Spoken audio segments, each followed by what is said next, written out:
Welcome back to Te Ngata Pasifika. Wellington has its fair share of sporting successes, none more so than on the rugby field. The capital is home to many Samoan sports stars, including Ma'anonu, Julian Savea and the All Blacks' first Pacific Island captain, Tana Umaga. Now a new Samoa rugby tournament called Village Kings, which kicked off last weekend, is helping to grow the next generation of Samoan rugby stars. Saina Falava was there. It's a gathering like no other. Hundreds of Samoan rugby players from across Wellington playing a new style of rugby. This one here, we made it 15 minutes per half, so it's a 30-minute game, fast-paced rugby, and it's very entertaining.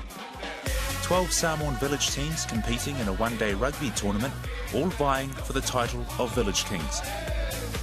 It's an idea that was adopted from the islands.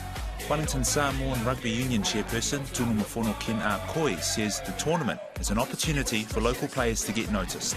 The main goal was to promote rugby in Wellington, especially Samoans. We grow our own players, promote up to the next level, ITM, Super, or going up to the All Blacks, or even Manu Samoa.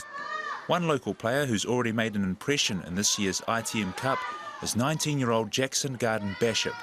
He's the son of former All Black and Manu Samoa player Stephen Bashop. And today, he's playing for his village team, Whaleata. Oh, it's awesome. It's a real honour. I don't actually know a lot about my Samoan heritage, but obviously I'm proud that my dad played for the Manu, and just for them to acknowledge that I'm of Samoan descent and getting us to play for that is just a massive honour. So yeah, I'm really happy to be here. Despite his team losing in the final, it hasn't stopped Jackson's dream of becoming an All Black. Well, at the moment, I'm going to focus on trying to make the New Zealand under-20s, so hopefully I can do well in that and make the NZ20s for the Junior World Cup next year. It's an amazing journey for the Scots College Old Boy and New Zealand Schools representative, who was named Rugby Player of the Year by College Sport Wellington last year.